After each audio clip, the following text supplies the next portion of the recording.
Mildelisa, qué gusto estar por acá. Gracias por la invitación. No, ya sabes, aquí les presento brevemente a Mildelisa, sí, es una paisana de Culiacán también, que ahorita estamos acá en el DF y venimos a platicar de pues todas las cosas que ha hecho. Nos conocemos desde hace un chorro de tiempo, ahorita van a salir algunas historias.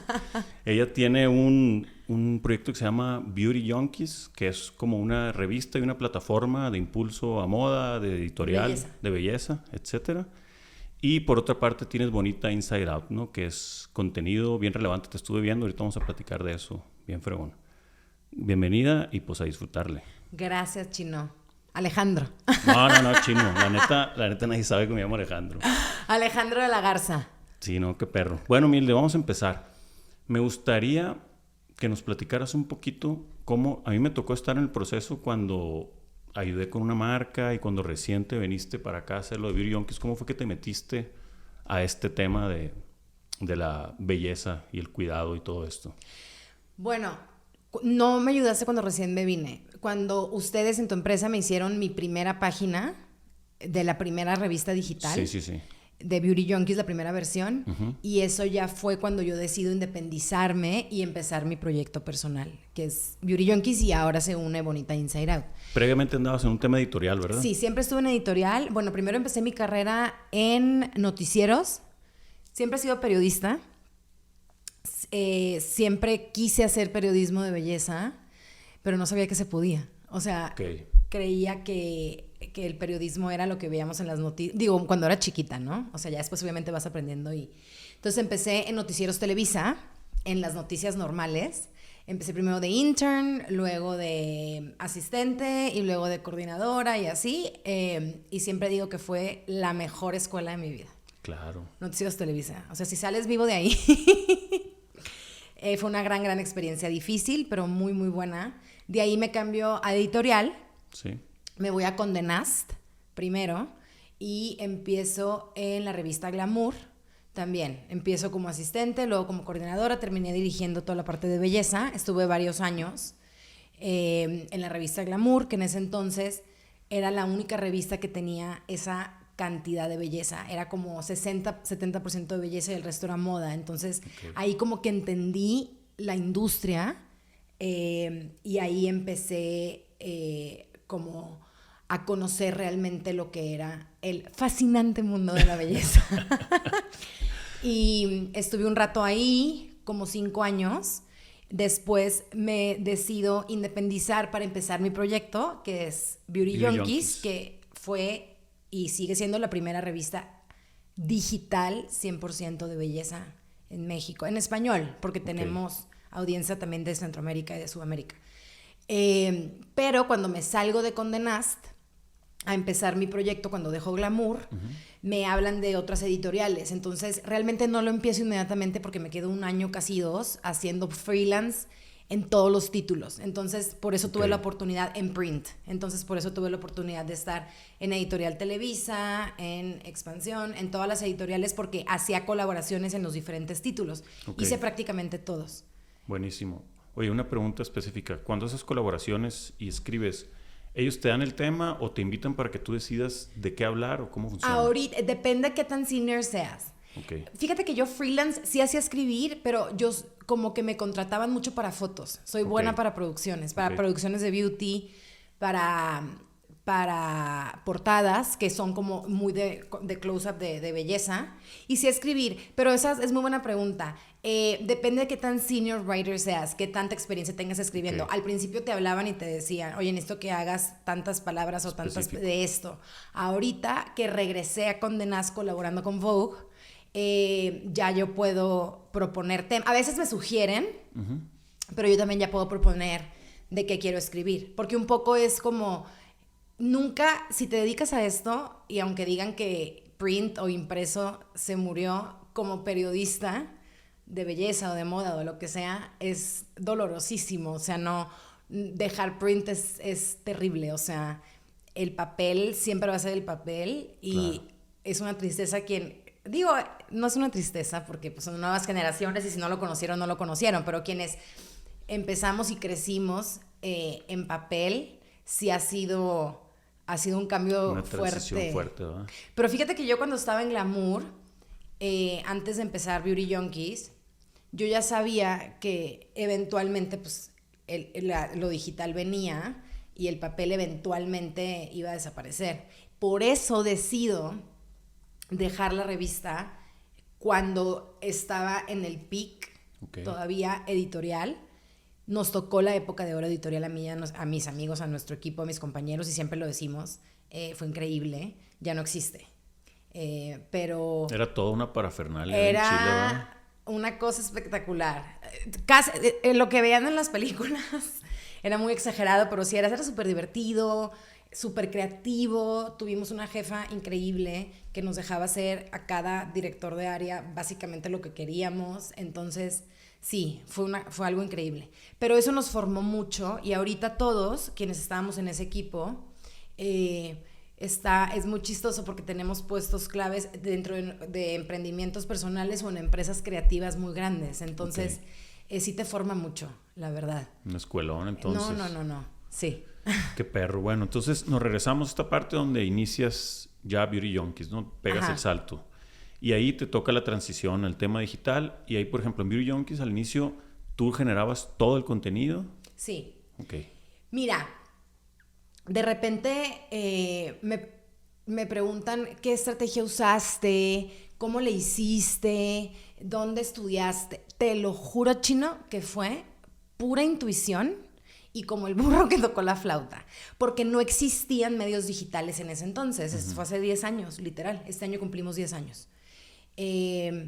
Entonces, yo básicamente lo que hice fue recrear el modelo impreso de una revista, o sea, literalmente como la cuadrícula, todo como lo hacíamos impreso, nada más sin los plotters, o sea, sin irnos a impresión, y con la diferencia de que pues teníamos la oportunidad de regresar y corregir errores y tal, que eso en impreso es imposible. Y no te puedo contar mil anécdotas de que se nos fueron cosas en la revista impresa y ya no lo puedes solucionar. Entonces, pero eso nos hacía, te lo juro, ser como mucho más obsesivos y mucho más cuidadosos. No estoy diciendo que ahorita no sea, no, pero quienes trabajan en digital pues tienen la paz ahorita de que cualquier cosa se puede corregir. Claro, se actualiza sin problema. Entonces, yo empecé porque no tenía manera no sabía de otra forma, y aparte no existían realmente, existían los blogs. Sí. Pero no existía una estructura electrónica, digital de una revista, que fue donde ustedes me ayudaron, porque aunque, o sea, era una página, no era un blog. Bueno, estaba en un servidor no era WordPress, era otra cosa, no me acuerdo. Sí recuerdo. Pero tenía un look and feel completamente de revista. Claro, era de magazine, súper editorial. Sí. Entonces, la verdad es que me encanta que me pregunten eso, porque siempre les digo la verdad, no sé. O sea, lo hice de verdad como lo entendía y como que seguí mi intuición, y poco a poco pues lo vas puliendo. Entonces, en lugar de tener, por ejemplo, un cierre mensual, el día de hoy tenemos un cierre semanal, y ahorita mi equipo, o sea, vamos con 2 semanas, lo ideal sería 3, pero tampoco puedes ir tan adelantado porque pasan cosas todos los días y que son current events o cosas que están sucediendo que tienes que incluir. Entonces, hacemos la cuadrilla. Yo sigo siendo la vieja escuela. Seguramente otras revistas digitales lo hacen distinto. Yo sigo haciendo casi que la cuadrícula, sigo teniendo mi junta editorial con mi equipo, rebotando temas. Hacemos la planeación, vamos 2 semanas adelante. O sea, haz de cuenta, ahorita ya está producido el contenido que va a salir en 2 semanas. Buenísimo. Oye, hablando un poquito de la parte de la monetización, independientemente de la monetización digital de las plataformas. Eso es muy nuevo. Claro, es nuevo. Entonces tú, me imagino que de todo el recorrido que tenías ya conocías algunas marcas y todo eso. ¿Cómo fue el proceso cuando te brincaste a tu nuevo proyecto? Que me imagino que comparado a las audiencias que estabas acostumbrada a manejar ya en grandes compañías, ¿cómo empezaste a vender o a seducir al cliente para que creyera en el proyecto, pues? Esa es otra muy buena pregunta. Eso fue bien difícil, Chino, porque los clientes no entendían lo digital. Sí. Y la verdad es que nosotros tampoco, no sabíamos cómo vender. O sea, había muy pocas revistas, te digo, digitales en ese momento. Creo que estaba The Happening, creo que estaba Cultura Colectiva, no me acuerdo bien exactamente. De belleza definitivamente no había nadie. Entonces, con los clientes de belleza era difícil porque ¿cómo cobras una publicación. Además, en una revista, obviamente, es cuartilla, un cuarto, Sí, bla, sí, bla, sí, bla. O sea, facilito. y hay hay un tarifario de diferentes espacios, portada, contraportada. Eso no existe digital porque no imprimimos. Entonces, pues empecé como que un poco por intuición, entonces tampoco, ahorita puedes medir absolutamente todo. En ese momento ni te arrojaban números las plataformas que usabas. Sí, era simplemente la No había visita nada más. información Sí. y las visitas que te arrojaba la página. Entonces, sí había Facebook y sí había Twitter cuando yo empiezo Beauty Junkies. Justo por ahí empezó Instagram, pero era una aplicación para que los fotógrafos subieran sus fotos. Sí, sí, o sea, recuerdo. no es para nada no era una red social. Entonces, lo que hice es que me senté y como que un poco viendo intuitivamente y pues lo que sí te puedo decir es que afortunadamente tenía muy buena relación con los clientes de belleza ya y de consumo en la revista. Claro. Entonces, muchos ya eran amigos, entonces como que creían en mí y en el proyecto y tal. Y afortunadamente, no el primer año, pero los primeros 2, el segundo año, ya empezaban las compañías muy grandes tipo Procter, Unilever, L'Oreal, a buscar quién generaba contenido digital. Ya sabían Porque que venía, pues. reaplicaban los modelos de Estados Unidos y de Francia. Y te digo Francia porque la mayoría de las compañías de belleza son francesas, Okay. muchas o gringas. Entonces, replicando lo que ya estaban haciendo en Estados Unidos y en Europa. Y eso nos ayudó mucho porque fuimos las primeras. Entonces, también una anécdota chistosa es que tengo un gran amigo, David Maza, que en ese entonces estaba en marketing en L'Oreal. Okay. Entonces, un día me dijo, a ver, güera, me voy a sentar contigo, necesito que tengas tarifas. O sea, ¿cómo le vamos a hacer? Y literal, sacó estudios de no sé dónde y cosas de Nielsen. Yo no tenía ni idea. O sea, con trabajos tenía para pagar el host del website. Qué chulada cuando llega esa gente, ¿no? A darte lo que tú no tienes ni idea, ni en la habilidad. Yo ni te nada, puedo decir pues. que mi carrera se construyó en base de esas personas, te lo juro. Entonces, por eso yo intento también en la medida de lo posible hacer lo mismo porque no es la única manera de agradecerlo. Claro. Y de regresarlo. Entonces se sienta conmigo un mercadólogo, o sea, buenísimo, y así y como que le quitábamos y le ajustábamos y tal, y él estaba en ese entonces en L'Oreal. Entonces me decía, no hombre, esto no te lo van a pagar ni de chistes, esto sí. Entonces como que él me ayudó a hacer mi primer tarifario en serio. Okay. Pero también era difícil porque no podía entregar métricas de nada. Entonces, pues confiaban en ti. Y tuve la fortuna, y la sigo teniendo, de que las marcas siempre han confiado en su trabajo, la verdad. Qué chulada. No, pues es que también hay un tema de... Creo que el contrapeso de esta parte digital sigue mandando la parte humana. O sea, porque esa energía, esa calidez, ese buen pedo...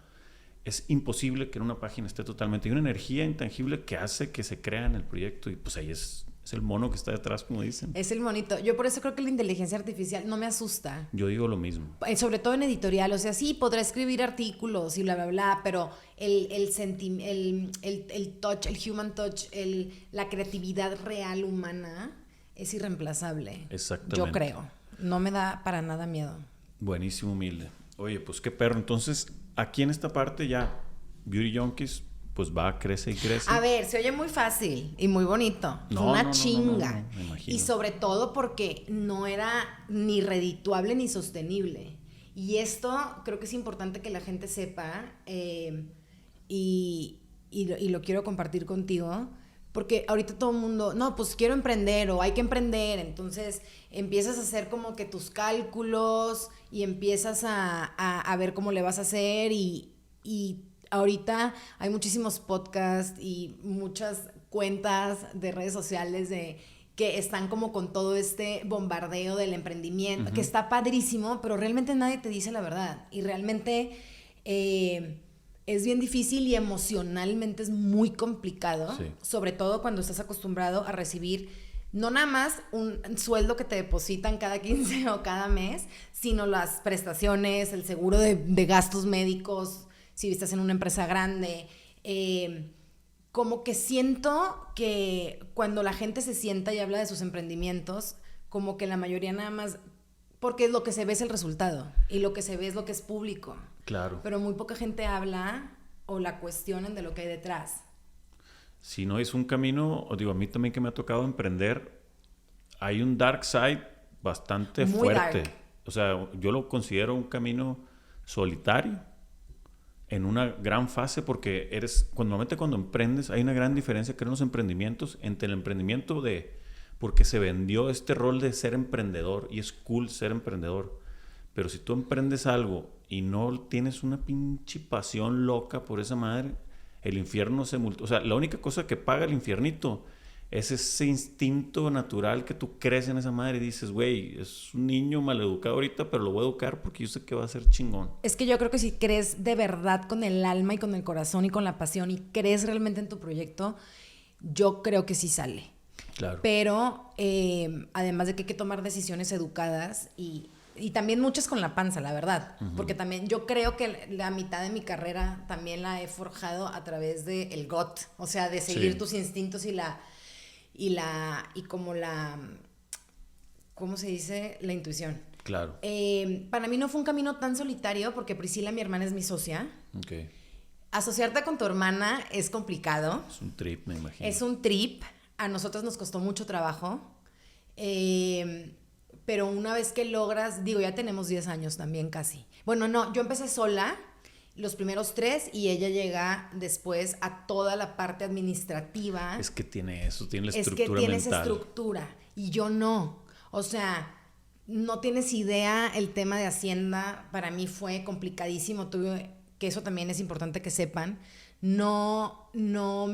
Creí que me asesoré bien, entonces contraté a una que aparte me costó, o sea, porque pues es una inversión, entonces contraté a una no es agencia, como un despacho de contadores que me recomendaron y que era súper bueno y cobraban súper caro para mí para lo que estaba ganando en ese momento de comisión y tal, pero como que confié y le solté y no me di cuenta que había muchas cosas que yo tenía que darle seguimiento y tampoco me dijeron porque pues ellos asumen que tú sabes y no sabes la bronca que tuve con Hacienda. Y tuve un tema severo, fuerte, importante con el SAT. Uh-huh. Afortunadamente se solucionó y me tardé mucho, pero lo pude pagar y fue por absoluta ignorancia. Okay. Por no preguntar, porque dije ya, pues este despacho de contadores se encargan y pues no. Entonces es súper importante que tengas no conocimiento, pero que sí investigues, no conocimiento profundo, porque pues no somos contadores, ¿verdad? Ajá. Pero sí es bien importante y eso es lo difícil de emprender, o sea, que no es nada más ponerte a jalar para sacar tu proyecto, directamente lo que quieres hacer, es también toda la parte contable, toda la parte tributaria, uh-huh, toda la parte administrativa y yo que soy creativa y que soy muy visual y me dedico a toda esta parte artística, por así decirlo, uh-huh, la parte administrativa, contable, todo eso, pues fue un reto muy, muy grande. Entonces, cuando Priscila decide unirse al equipo, pues para mí fue, please, ya sabes. Manches, pero nadie nos avisó lo que es asociarte con tu hermana. Claro. Que ese es otro tema. Entonces nos costó mucho trabajo. Además, para mí, el proyecto es como mi hijo y sigue siendo. O sea, respiro, duermo, como, desayuno, ceno con mi proyecto. Claro. Y a lo mejor para mi socia, claro que es su prioridad, pero tiene una familia, tiene un bebé, entonces un esposo, balancear eso, a veces sigue siendo complicado, de repente. Totalmente, ¿no? Que fueron, sí, yo justo a mí me pasa lo mismo, yo estoy en la parte creativa, ahorita como venimos, pues se convirtió ya en una empresa y ya estoy en la parte en la que me está empezando a exigir estructura. Te recomiendo que desde ahorita te pongas pilas machín. Sí. Y también en la parte de dejar el trabajo, por ejemplo, seguro, que ya tienes. Yo en Glamour te digo que estaba en Condenadas y la verdad es que ganaba muy bien, sobre todo para mi edad. Uh-huh. Y tenía todas las prestaciones que te puedas imaginar. Entonces, de repente me decían, pues, ¿cómo le vas a hacer? O sea, ¿te vas a ir y tienes dinero ahorrado? ¿Cómo vas a empezar? Entonces también, y eso es algo que me gusta ser muy honesta, porque sí tenía como mi guardadito y tal. Y empecé la empresa yo sola con mis ahorros, pero también vivía en casa de mis papás. Entonces no me tenía que preocupar por eso. Claro. Y me gusta ser honesta y me gusta decirlo porque luego como que hay este como, no quiero decir estigma, pero como que quiero decir la realidad. Entonces, es que qué bárbara, empezaste de cero y... ok. Tenías un backup ahí. Y lo que construiste y todo lo que hace, sí. Y lo recibo y lo agradezco y me siento muy orgullosa de lo que he logrado. Pero también me gusta ser honesta y decir, afortunadamente vivía en casa de mis papás, no me tenía que preocupar por la renta, no me tenía que preocupar porque iba a comer. Entonces, aunque todo mi esfuerzo y mis ahorros y todo sí iban a mi proyecto, esa parte creo que es importante decirla porque luego no somos honestos, no se dice honestamente lo que está pasando y vendes esta idea, ¿no? Sí, tienes que ser responsable, pues, porque alguien se puede aventar creyendo que no, esto sí sale y no, espérate, la verdad es que estaba esta situación específica. Exactamente, y creo que es importante decirla, no me quita méritos y no me quita... Claro, ¿no? Es lo que te tocaba. El esfuerzo es lo que es, pero los digo porque si quieren emprender y no tienes ese backup que yo tenía la fortuna y el privilegio de tener, también se puede. O sea, hay otras formas, hacerlo educadamente, ahorrar. Yo siempre les digo que ahorren lo suficiente como para vivir así de renta y comida un año. Sí, ese es el ideal. Y cuando pasas el paso, así le dice Marta de Baile, que es mi gran mentora, el paso de la muerte, que son los 2 años. O sea, ahorita depende, o sea, lo puedes medir diferente, pero si a los 2 años no empieza a ser redituable, por lo menos para que te quedes tablas. Sí. No estoy hablando de sueldo, o sea, mucha gente no sabe que yo duré sin sueldo casi 5 años. Sí, así sin sueldo de nada. Priscila y yo nos dábamos bonitos, así, bonos chiquitos, cuando se podía, pero yo no tuve sueldo los primeros años. A mí me pasa igualito. Exacto. O sea, venimos a pasarla bien, tiene 4 años. La forma de monetizar ahorita, pues se convirtió en una marca de ropa, ¿no? Pero sí, crece y crece, pero cada mes se vende. Yo no veo el dinero en ningún momento. Ni lo vas a ver, chino. Después. Así es. O sea, yo me dedico al marketing. Todavía dejé Ancla. Pues la agencia vendí mi parte, todo este rollo. Entonces fue una transición también de que me venimos a pasarla bien. Yo sabía que tenía un ingreso, pero quería hacer esto. Entonces yo a mí mismo me digo que a veces soy el sugar daddy de venimos a pasarla bien, porque pues aunque estoy adentro, yo tengo que entrarle para poder crecer y todo eso. Tiene una inyección de lana de las otras cosas que yo hago también, porque todavía no es sostenible totalmente. Me refiero al crecimiento. Si se venden 100 gorras un mes, obviamente no vas a comprar 100 otra vez. Claro. Tienes que comprar 200 y empieza, entonces todo es reinversión y pues llevo 4 años reinvirtiendo. Pero no desistas. Claro, no, aunque te quedes tablas. Sí, nosotros nos tardamos muchísimos años, la verdad. O sea, te digo, la empresa ya tiene 10. Bueno, en realidad, el que la registré en el INPI tiene 10. Ya dadas de alta como una empresa y tal, tenemos 9, por eso no hemos festejado. Vamos a festejar el año que entra. Todo, un parizón. Un parizón. Pero nosotros nos tardamos muchísimo y duré, pues te digo, como yo creo que un poquito más de 5 años sin sueldo, quedándonos tablas. O sea, ya podíamos pagar. Yo empecé primero con un asistente, luego fue creciendo el equipo y ya ahorita te puedo decir que ya es un negocio. Pero pues nos tardamos un rato. Ahorita ya somos 12 personas en la nómina y ya tenemos una oficina de veras. Chilo, felicidades, sí, te sigo, felicidades mil, neta. Y ahí va. Entonces yo creo que el mensaje para quien está escuchando esto y esté pensando y tenga esta pasión, no necesariamente en belleza, o sea, o en tu ropa, en tu línea de ropa, sino en lo que quieras hacer, yo creo que siempre hay la manera y siempre se puede, y si no tienes un backup, no importa, o sea, siempre vas a encontrar la manera, siempre, o sea, hay muchos caminos y muchas formas. Lo único que sí me gustaría como decir es que si sientes esa pasión y si sientes esas ganas y no puedes dejar de pensar en eso y te quita el sueño y sabes que sería algo increíble, no lo dejes. Ahí hay una parte, perdón, Mile, te interrumpo, que yo también es algo que quiero compartir y seguido comento con raza. Mi novia Ale es más joven que yo. Ah, ¿son Ale y Ale? Ale y Ale. Qué romántico, ¿no? Qué cool. Esa parte de la pasión, yo de repente tengo algunos amigos y conocidos que me dicen que, güey, yo no, creo que no tengo ninguna pasión así. Que los que me ven convenimos de que ando, venimos y venimos, que tiene su origen, y ahorita te lo platicaré. Pero creo que viene, todos la tenemos, pero no nos escuchamos por estar distraídos en otras cosas. Entonces, hay gente que sí somos más sensible, más creativa, etcétera, pero creo que un gran parteaguas es hacerle caso a esa intuición. Y en la parte como de filosofía está bien interesante esto. Teóricamente nosotros llegamos al mundo con pura intuición como niños. La magia de la intuición es que no procede la razón. Algo se convierte en intuición cuando no entra la razón. Nosotros se supone que adentro somos, nuestro creador nos hizo pura intuición, sale luz de intuición. Y la razón, conforme pasan los años, la estructura, la educación, empieza a tapar esa intuición, que es la adultez, la educación, todas las cosas. La razón.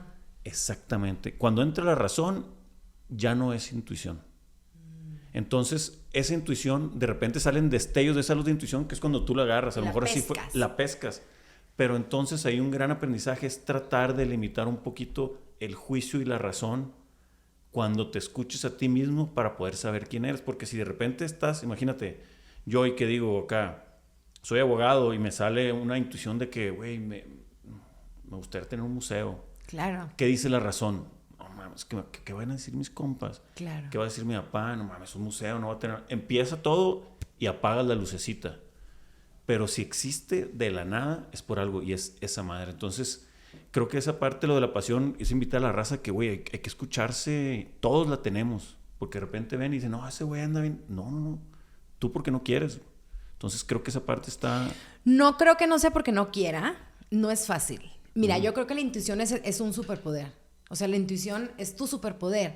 Pero la intuición, como tú dices, nacemos con ella y se va... Se va diluyendo. No siento tanto que se diluya, como que se va como tapando. Así me lo imagino yo. Justo. O sea, porque dentro de tu ser eres pura intuición. Estás lleno de luz. Sí. Entonces ya van a decir, están fumando orégano estos. No, pero estamos llenos de luz interior. Y esa es la energía bonita y es la intuición y es de lo que estamos hechos. Exacto. Lo que pasa es que conforme van pasando los años, yo me imagino que nos vamos cubriendo así como capitas, como una cebolla. Sí. Y la vas tapando y tapando. Yo creo que, y esto me lo preguntan muchísimo, de repente me preguntan mucho, sobre todo desde que empezamos con el podcast, que eso ha sido un trip que me cambió la vida, Chino, para siempre, de un 180 grados. Sí, ahorita quiero platicar de lo eso. puedo creer. Pero me escriben mucho nuestras niñas, las que nos siguen, y me dicen, es que no tengo propósito. ¿Cómo encuentro mi propósito? No tengo una pasión.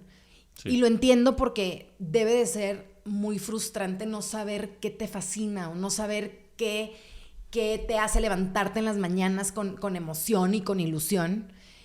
Yo honestamente tengo, y siempre digo que de todos los privilegios que tengo, afortunadamente, ese es el mayor. Yo desde que estoy chiquita sé perfecto mi pasión. Me encanta lo que hago. No necesariamente como lo estoy haciendo ahorita, porque pues no existen los podcasts, no existen las revistas digitales, pero tú me conoces desde la adolescencia y toda la vida me rayó todo el tema de la belleza, todo el tema de la foto, todo el tema visual, el arte. Estudié historia del arte, esa es mi carrera, los colores. Entonces, como que yo desde muy chiquita tenía claro que iba por ahí. Y eso fue en combinación, que esto es bien importante, por eso quien nos está oyendo que tiene hijos chiquitos, es importante también hablarlo. Uh-huh. Tuve unos papás que me creían todo, es decir, me apoyaban en esa parte, ¿sabes? Quería tocar piano y entonces me metían a clases de piano. Nunca me dijeron, ay, mijita, qué rara, o eso no se va a poder. Al contrario, o sea, nunca jamás en la vida como que taparon o limitaron mis sueños, sino que me impulsaban en lo que podían. Digo, también no hacía lo que me daba mi gana, ¿no? O sea, tenía papás estrictos que me disciplinaban. Pero me refiero a que desde muy chiquita, y lo platico con mis papás ahorita, me vieron como esa vena y nunca me la quisieron cortar, ¿sabes? Como, o nunca me quisieron, no, mijita, enfócate, tú tienes que ser doctora o abogada o al campo a los tomates, ¿no? Jamás. O sea, como que siempre fueron muy apoyadores de todas las que hoy veo y eran locuras. De chiquita, o sea, que le cortaba el pelo a mis primas, siempre fui la que maquillaba a todo el mundo, ¿tú te acuerdas? ¿Te acuerdas en la escuela? Sí, maquillando en el pasillo a todas las niñas. Entonces, como que tuve unos papás que no solamente me apoyaban, sino que me daban cuerda un poquito. No, hombre, qué bendición. Yo tengo la fortuna de conocerlos. Un gran saludo para eso. Para el Torín y la Hilde. Así es. Pero yo creo que eso a mí como que siempre me dio mucha seguridad. Y hay una anécdota que siempre cuento. La primera vez que conocí Nueva York tenía 6 años. Y aparte de esto era en los 80s, que era bien peligroso y así, ya sabes. No, pero después de Culiacán, que es peligroso. Pero hoy sé que eran las 59, o sea, es que me acuerdo hasta la esquina. Órale. Pero pues ahí estaba muy chiquita, no sabía. Entonces me acuerdo perfecto cómo desde que llegué me impresionaban mucho. Nunca había visto edificios tan grandes y tan altos y tan tupidos. Entonces me acuerdo perfecto, pero desde el camino del aeropuerto. O sea, yo creo que es de mis primeros recuerdos más vívidos. Y estaba parada con mi papá, pero en primero de primaria, no sé cuántos años tienes, como 7. 7, 6, 7. Estábamos en primero de primaria, me acuerdo perfecto. Entonces le dije, papá, un día yo voy a vivir aquí. Pero me acuerdo así perfecto, y voltea y me dice, ¿en serio, Hildelicita? Y yo, sí, papá, aquí voy a vivir un día. Ay, qué padre, me invitas. Y ya. O sea, nunca me dijo, ¿cómo? ¿Estás loca? Sí. Ay, mijita, nunca, nada. Entonces, y ese lo pongo como ejemplo porque me acuerdo perfecto cuando me lo dijo. Y nunca como que me mató ese sueño, haz de cuenta, por decirlo. Y ya fui creciendo y tarara. Cuando estábamos en la prepa, que dije, quiero aplicar a estas universidades, entonces me decían, güey, o sea, 0 te van a aceptar, eres burrísima, porque pues me sacaba 0 en matemáticas. Sí, pues estábamos juntos ahí nos conocimos en el TEC. A ver, paréntesis, les voy a contar, Chino, hasta que está muy cagado. El Chino y yo nos conocimos porque en el TEC de Monterrey, que es una prepa para ingenieros, si no van a estudiar ingenierías y economía y esas cosas, por favor, no vayan a esa escuela. Y hay un programa cuando reprobabas 2 materias o 3, que se llamaba PMA, que era Programa de Mejoramiento Académico, pero decíamos pura madre aprendo. Simón. Y el Chino y yo caímos ahí en tercer semestre, porque yo reprobé físicas, matemáticas y química. No, mate, física y química. Y ahí nos conocimos y nos hicimos muy amigos. Y éramos un grupo, y ¿sabes qué? Ahorita lo he pensado, fíjate, lo he platicado con gente, era puro pinche genio ahí. Era puro maníaco, la neta. Pero pura gente bien inteligente, que ahorita está haciendo cosas increíbles. Sí, cierto. Porque es que, claro, estábamos tampoco había más opciones en Culiacán, pero estábamos en una escuela enfocada a la parte como más científica, y nosotros éramos todos creativos. Sí. ¿Te acuerdas los dibujos que hacía? Entonces, espero que eso lo hayan modificado en el TEC, no sé, pero ahí nos conocimos y teníamos el estigma tantito de que éramos los burros. Sí, machín. Pero lo que yo tenía es que me sacaba... ¿Te acuerdas que me saqué 2 en cálculo? 2. Sí. O sea, no 5. No, 2. Sí, a veces hacíamos concursos de quién sacaba la calificación más baja. Porque no lo podíamos creer. Como éramos puro valedor, en el buen sentido, era un curón, pues. Nos pasábamos cabrón. Pero yo me sacaba muy buenas calificaciones en las demás materias. Entonces, por eso salí con casi 8.9 de promedio. Mis papás, ay, qué bar... Pero sí, pero en historia, en lenguaje y expresión, en todas esas me sacaba puros 10. Entonces, como que se me nivelaba. Y ya al final... sí hicieron buen trabajo en enseñar, porque sí pasamos, o sea, ni modo, la tenías que pasar. ¿Te acuerdas las matemáticas esas de las culebritas? No. Era cálculo, no sé qué, ay no, un horror. El baldor, ay no. Pero bueno, ahí nos conocimos. Volviendo ya, regresando a la anécdota, bueno, yo después tuve la oportunidad de irme a estudiar fuera y ahí terminé. Del TEC me fui fuera a terminar y de ahí apliqué y me aceptan en Estados Unidos y termino viviendo... Se te cumple el sueño. En Nueva York y trabajando en Nueva York 2 años. Chingón. Entonces, es un ejemplo de lo que sueñas, lo puedes cumplir. sin dejar de decir que afortunadamente tuve la oportunidad y el privilegio de poder hacerlo, ¿no? Que eso soy súper consciente y lo agradezco profundamente y no se me olvida para nada.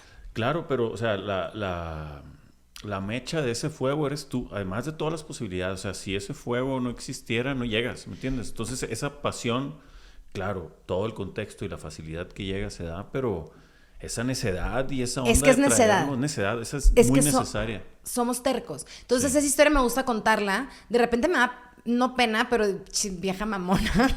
Pero sí fue así. Entonces, yo a los 7 años dije, un día voy a vivir aquí. Y nunca se me olvidó, Alejandro. Qué perro. Nunca. Y terminé haciéndolo. Después sale la oportunidad de Noticieros Televisa y me regreso a México. Ahí fue cuando me regresé a México. Okay. Entonces, después de trabajar y tener un poco de experiencia ya, siendo la asistente de a de veras. O sea, yo sí empecé haciendo cafés, casi como la de la película, barriendo el set. No me dejaron jamás o sea, involucrarme en una producción realmente al principio. Uh-huh. El mundo editorial, porque estuve en una revista también en Estados Unidos como intern. Uh-huh. Entonces estuve en InStyle y estuve en People en Español y la verdad es que ahí empiezas a tener como probaditas de la chamba. Ya no existe, o sea, ya no existen las revistas prácticamente. Sí. InStyle de hecho ya no existe, es nada más digital en Estados Unidos. Pero a lo que voy es que me gusta contar esa historia porque si te lo imaginas lo suficiente y si trabajas por ello, lo que sea que te imagines lo puedes lograr. Buenísimo, felicidades. Y volviendo al tema del propósito, te digo que de repente me preguntan, es que no sé cuál es mi propósito, no sé ni por dónde empezar. Y ahorita que hablábamos de la intuición y de todo este tema que nos encanta porque hippies de corazón, frippies, la verdad es que yo, como dices, todos nacemos con intuición y todos venimos a este mundo con una misión. Todos, de verdad. Empieza como un propósito, pero se vuelve, yo creo, en una misión. Porque cuando tienes la fortuna de trabajar y de vivir y de hacer lo que te encanta, no importa si es algo en comunicación, sí, en arte, en medicina, sí. En derecho, no en negocios, en lo que sea, aunque seas contador, si eres contador, si eres abogado, lo que sea. Si tú trabajas en lo que amas y logras la fortuna de vivir de eso y de comer de eso, se vuelve en tu propósito de vida. Pero dentro de ese propósito, yo creo que lo puedes convertir en tu misión cuando a través de ese propósito tienes la suerte de a lo mejor poder ayudar a los demás, claro. De poder trascender, que no nada más sea tu trabajo de 9 a 7, sino aprovechar en donde estés para hacer lo que puedas por los demás, en donde estés y con lo que tienes en ese momento. Buenísimo. Porque también creo que venimos a este mundo a servir y el que no vive para servir no sirve para vivir. Y exacto. Eso creo que es como la cúspide de tu propósito y por eso se vuelve en una misión. Totalmente. Muy bien, Mildred. Fíjate que coincido contigo. O sea, venimos a pasarla bien. Pues es como una misión. Me identifico, nace cuando yo tenía 16 años, cuando estábamos en la prepa. Sí. Lo registré. ¿Ves? Compré los dominios. No sabía qué era. Y traía, mi papá pues todavía me mantenía. Claro. Bueno, me bajaba la lana por la tronadera que traía materias, ¿no? Pero tenía ahorrado.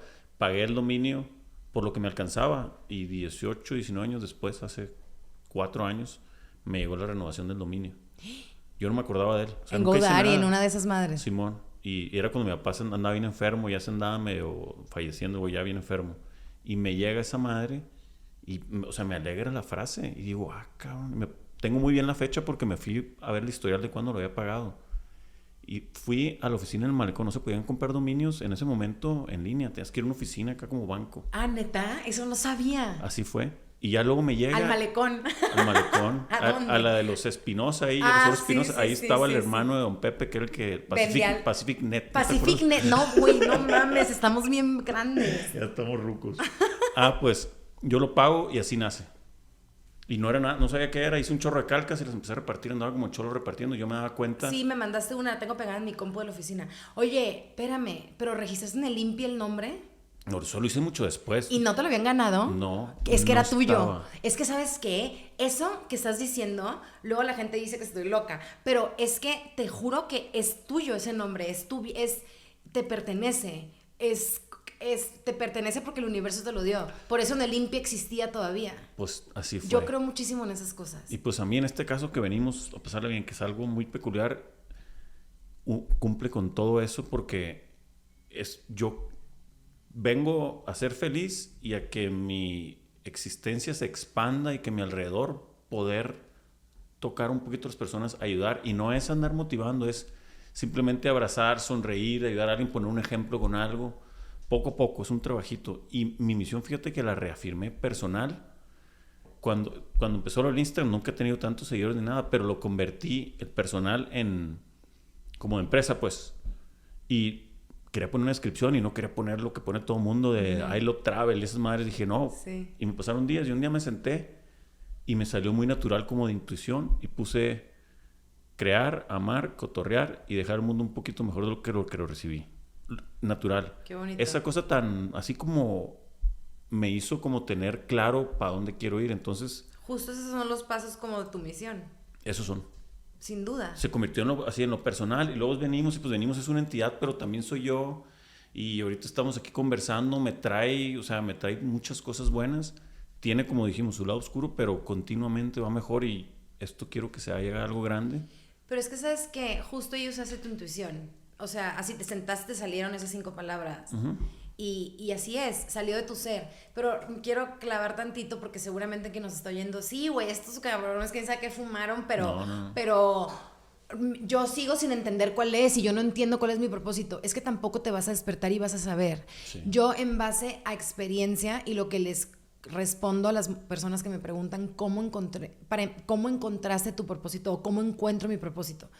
Te repito, yo tuve la fortuna desde muy chiquita, pero desde el kinder casi, hoy lo veo, de saber que siempre tuve muy claro por dónde me quería, o sea, obviamente en el kinder no, porque no tienes idea, sí. Pero volteando para atrás, toda mi vida supe que yo me iba a ir por la parte creativa y siempre me gustó eso. Claro. Pero no necesariamente a todo el mundo le pasa. Entonces, en base a la experiencia y los años y los chingadazos de la vida, que han sido muchos, yo me he dado cuenta y he llegado a la conclusión que la única manera que encuentres tu propósito es empezar a trabajar en ti y a conocerte a ti mismo. Claro, totalmente. Entonces, una vez que te conoces a ti mismo y que entiendes qué te hace feliz, qué te frustra, qué te enoja, qué te desespera, qué te da paz, qué te hace sentir expandido, qué te da vida, empiezas a ver y empiezas a descartar y empiezas como a seleccionar, ¿no?, los momentos que te hacen feliz, las personas de que rodearte, y ahí poco a poco te va llevando al camino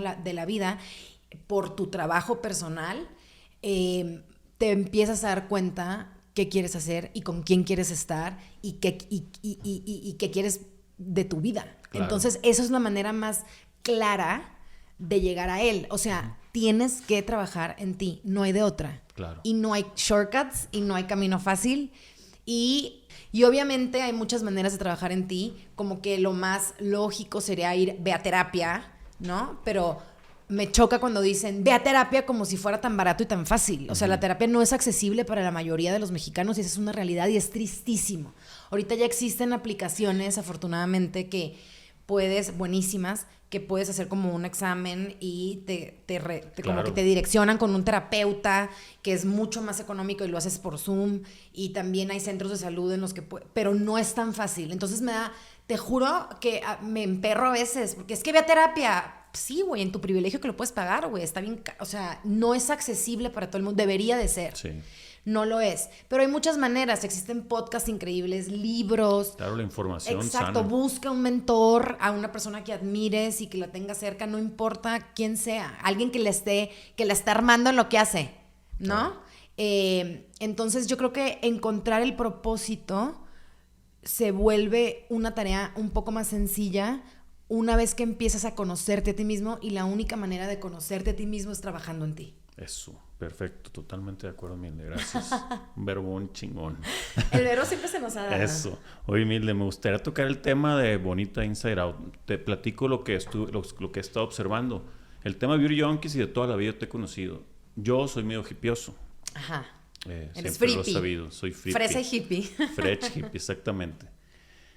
Y me llamó mucho la atención la vuelta que Beauty Junkies siempre ha sido un gran proyecto, pero ahora con Bonita Inside Out empecé a entender, conociéndote, que dije, no manches, qué genialidad está haciendo la Hilde, que además de esa belleza exterior que de repente se puede convertir en, dependiendo de la persona, en cosas Algo muy de superficial, obligar a las personas a consumir de más, etcétera, etcétera. Entonces lo que tú empiezas a hacer, lo que percibí de algunos capítulos que estuve viendo y que leí, empiezas a atender la belleza interior para que la belleza exterior sea una consecuencia de tu estar bien dentro de ti, ¿no? Así fue la maroma. Así es. Neta, que pinche movimiento magistral, porque por todos lados funciona. O sea, funciona para ti como negocio, funciona, le está haciendo un bien enorme a tu audiencia. Gracias. Dándoles ese conocimiento del que estamos hablando. Y pues, ¿sabes? Quería felicitarte y que nos platicaras cómo fue que el momento en el que decidiste hacer eso. Gracias. Ojalá que veamos un bien. Te juro que eso es lo único que quiero. Claro, no, buenísimo. Mira, me encantaría contarte esta historia así fantástica, fabulosa. La realidad es que fue algo muy orgánico. Te cuento rápido. Yo empiezo Beauty Junkies y se vuelve la revista digital que es y lo que tú quieras. Y sí, muy enfocadas en la parte, pues obviamente externa, porque nos dedicamos a hablar de la belleza. O sea, hablamos de maquillaje, skincare, perfume, pelo y fragancia. Siempre digo que son 5 pilares, ¿no? Y de ahí se va como ramificando. Y obviamente hablamos de productos, reseñas. Siempre, yo creo que el éxito mediano o grande o lo que tenga Beauty Junkies ha sido porque somos extremadamente honestas. Claro. Y partimos desde ahí. Y siempre pensando en el beneficio de nuestras lectoras, que gasten lo menos posible, que inviertan en los productos que valen la pena, ¿no? Que tengan opciones para todos los tipos de piel y para todos los tonos de piel. O sea, nosotros fuimos las primeras que empezamos a sacar portadas y fotos con modelos de todos los tamaños, pero de veras. O sea, porque luego hacen plus size en las revistas y no es plus size, señora. O sea, pero bueno, con piel con acné, con todos los tonos hermosos de piel, con muy poco retoque. En Beauty Junkies retocamos muy, muy poco. O sea, sí tenemos que retocar, sobre todo correcciones de luz y tal. Claro. Pero la verdad es que me siento y me sentía en ese momento muy orgullosa de haber hecho eso. Pero luego, por temas personales de salud y por otras cosas que ahora te voy a contar, me di cuenta que eso ya no era suficiente. O sea, que eso que estábamos haciendo estaba chido y estábamos haciendo, yo sí creo, algo disruptivo y un cambio, pero no era ni el 1% de lo que realmente teníamos que hacer. Claro. Como medio, ¿no? De comunicación, que en ese entonces era la revista digital. Entonces, yo, Hildelisa, la verdad es que no considero que la belleza externa y los productos y todo lo que hablamos sea superficial, porque son grandes herramientas para válidas. Sentirnos mejor. Y si te ves bien, te sientes bien. Y si te sientes bien, te ves bien. Es que no hay una sin la otra. Uh-huh. Pero sí te tengo que confesar y tengo que ser muy honesta. Y sí yo también sentía que necesitábamos comunicar algo más y más profundo. Uh-huh. Más allá del make-up y más allá de la crema que te deja la piel divina, ¿no? Yo sabía que teníamos que dar ese paso, pero no tenía idea cómo. Y esto lo vengo pensando casi desde que empezamos la revista, fíjate. O sea, no es nuevo, pero no tenía ni idea cómo. Entonces yo decía, algún día vamos a hacer algo, pero no sé cuándo. En el 2018 tuve un tema muy fuerte de salud que casi me pelo. Afortunadamente todo está muy bien. Pero yo creo, bueno, no creo, estoy segura que a raíz de ese evento, que fue muy fuerte y me cambió la vida para siempre. Es decir, hay un antes y un después en mí. Buenísimo. Sigo siendo la misma Hildelisa, tengo la misma esencia, uh-huh. Pero obviamente vi la vida completamente diferente. Entonces, pero se oye muy bonito y se oye como, ay, una película, pero lo que nadie te dice es que después del coma y después de recuperarte, lo realmente cabrón y duro viene cuando sales del hospital y te enfrentas a la vida. Gracias a Dios yo quedé bien, uh-huh. Y quedé sin ningún tema de nada. O sea, es un privilegio y una suerte infinita. Bueno, para mí es Dios, pero Claro. Quedé sin ninguna secuela de nada. Es más sana que nunca, es más, gracias a Dios. Pero sí hubo un cambio absoluto en cómo veía la vida. Entonces yo regreso del hospital que estuve un mes. Bueno, entraba y salía porque fueron muchas cirugías. Tuve una oclusión intestinal y se me complicó. Entonces, porque luego a veces digo accidente para no explicar. La gente cree que fue un accidente. No, fue una oclusión, se me tronó, desgarró la tripa. Entonces, yo cuando regreso del hospital a mi casa, te juro que me cuestionaba todo. Yo decía, ¿qué? Entre eso, el trabajo. Y mi pareja, y mi vida, y qué estoy haciendo. Y si me quedé, porque tenía muy pocas probabilidades de librarla, y finalmente la libré. Yo decía, ¿a qué me quedé? ¿Qué tengo que hacer? O sea, si Dios me está dando esta segunda oportunidad, ¿cómo la voy a aprovechar? Y vienen temas emocionales bien duros que los he platicado con personas que han pasado por lo mismo. Y es como algo en común que tenemos todos quienes pasamos por un tema fuerte de salud. Claro. Entonces, justo empiezo a cuestionarme, digo, ¿qué tengo que hacer? ¿Por dónde voy? Entonces yo creí en un principio que tenía que llevar la revista como a un lugar más profundo. Ese fue mi primer intento. Entonces, empezamos a hacer empezamos porque ya tenía un equipo, más chiquito que ahorita, pero éramos un equipo, a hacer como tips empezamos a hacer secciones de psicología, autocuidado, entrevistar como a expertos en salud mental. O sea, empezamos como a irnos por ahí. ¿Por qué crees? Nuestras lectoras estaban tan acostumbradas a toda la parte muy técnica y muy de tips y muy de productos, que lo recibieron bien, pero como que no era su favorito, ya sabes. Pero pasa algo muy, muy trascendental. Llega la pandemia y todo el mundo se encierra. Claro. Justo la pandemia, que fue una tragedia de muchas formas, para Beauty Junkies, la revista, fue nuestro boom, porque todo se vuelve digital. Claro. Y no había otra publicación de belleza en México donde se pudieran anunciar las marcas. Entonces, ahí fue realmente cuando me preguntan el boom de Beauty Junkies en todo. O sea, comercial, en números. No, es que así tenía que ser, porque también se cuadra con ese encierro. La gente ya necesitaba ayuda, pues. Entonces, toda esta parte como emocional y de salud mental que yo traté de meter a la revista, en la pandemia le fue muy bien.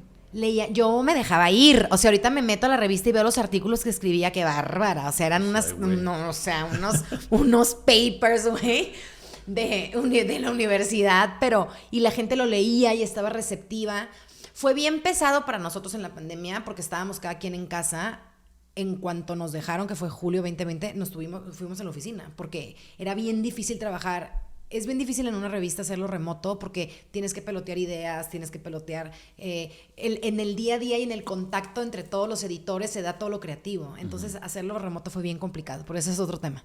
Entonces le va muy bien a toda esta parte como emocional y le pusimos el hashtag Bonita Inside Out y luego hashtag Belleza Sin Filtros. Eran 2 hashtags para distinguir los artículos como de belleza interna, por así decirlo. Y durante la pandemia, sobre todo los primeros meses, le fue muy bien.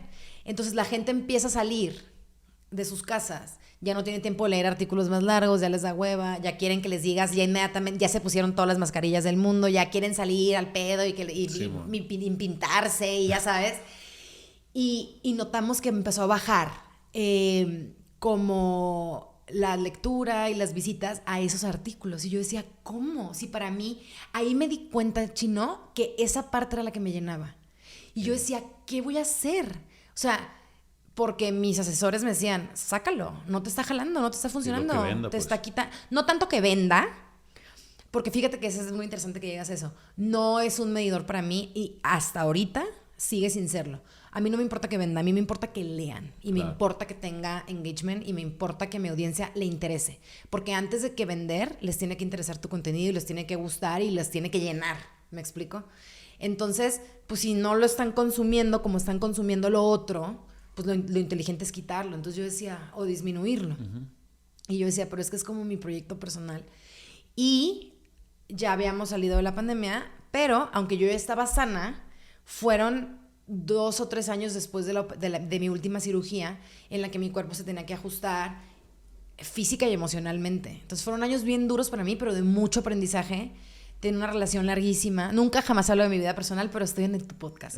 Tuve una relación larguísima de muchos años, que terminó, de 8 años, que decidimos terminar. Entonces también eso cambió muchísimo todo, la perspectiva de cómo veía las cosas. Ya sentía que la revista le estaba yendo mejor que nunca, pero yo sentía que a mí el contenido no me terminaba de llenar. Quería más y más profundo.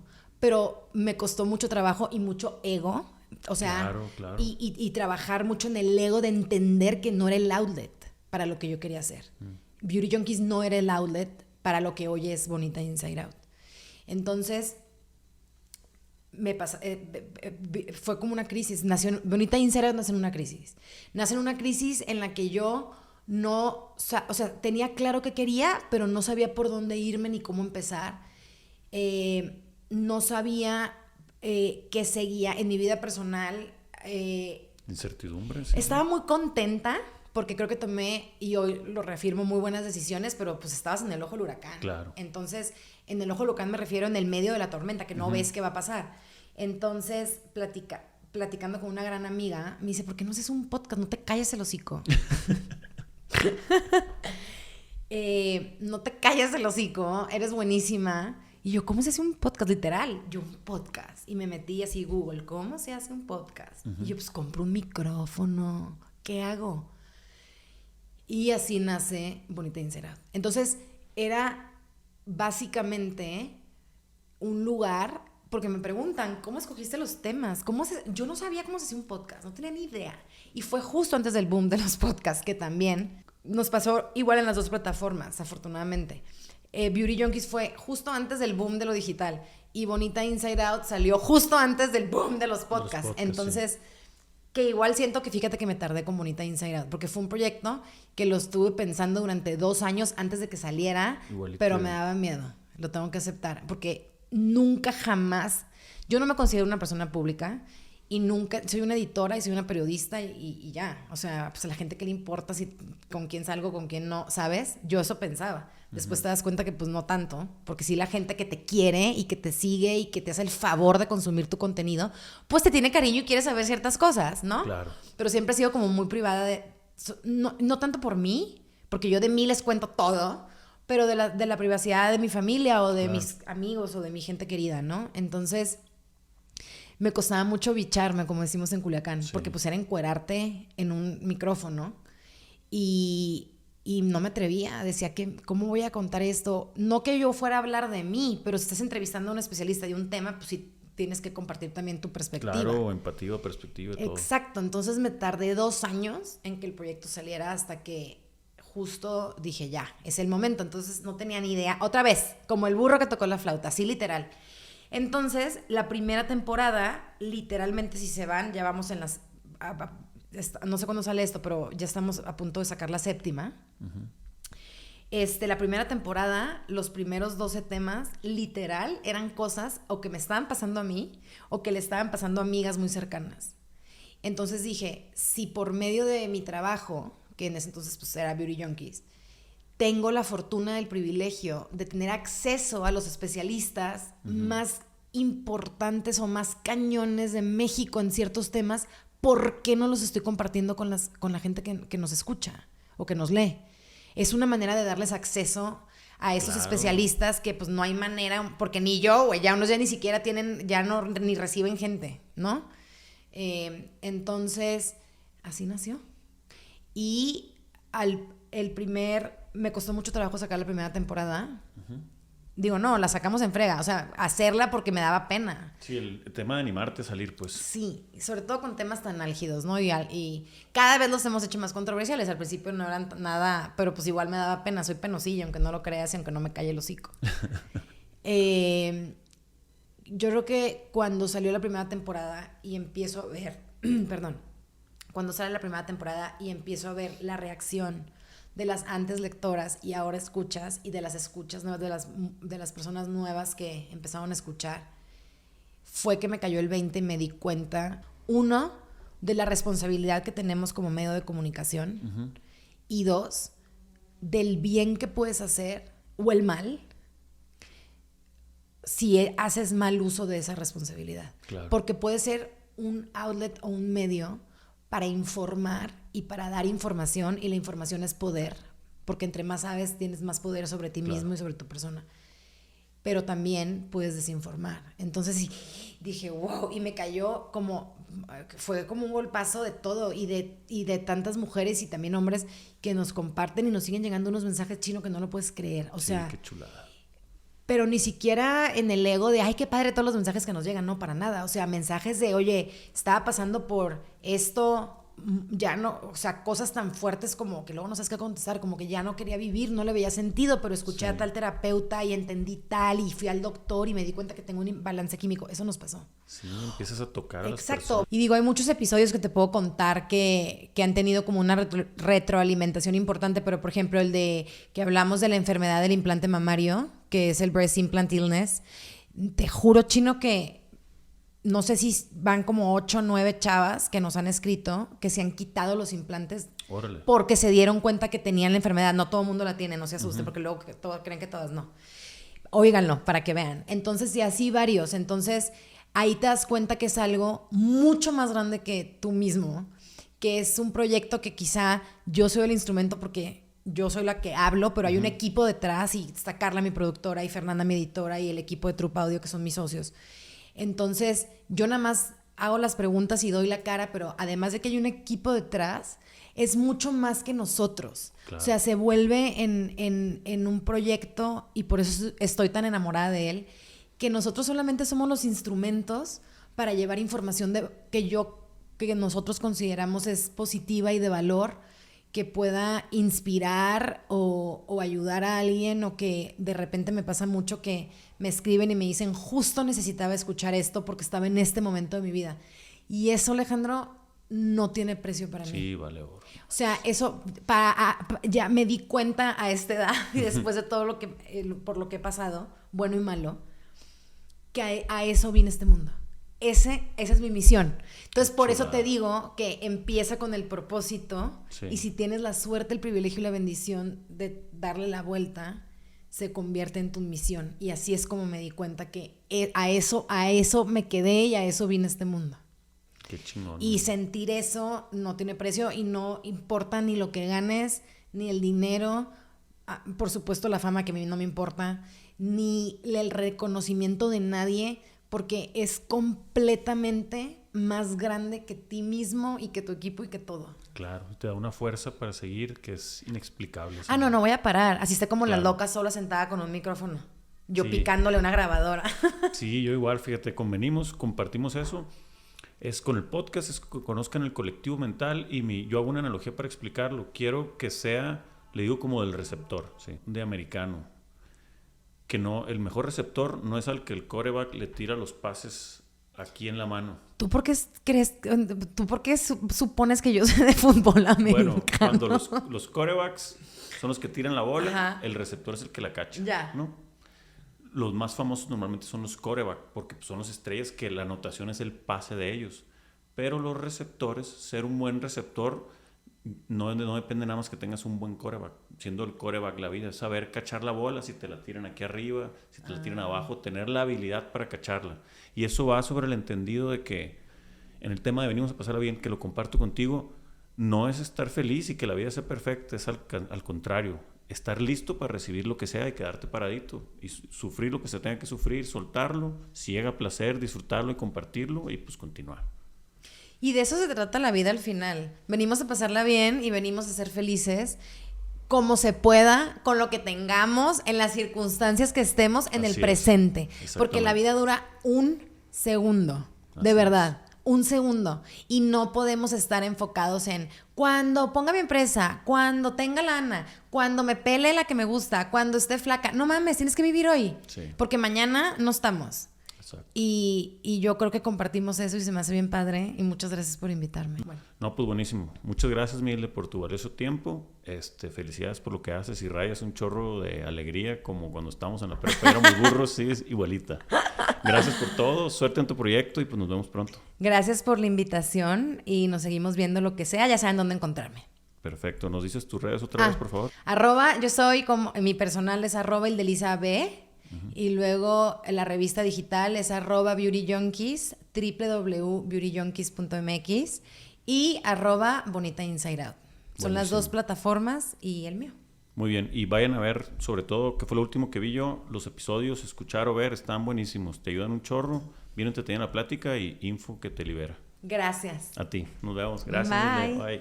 Chingón.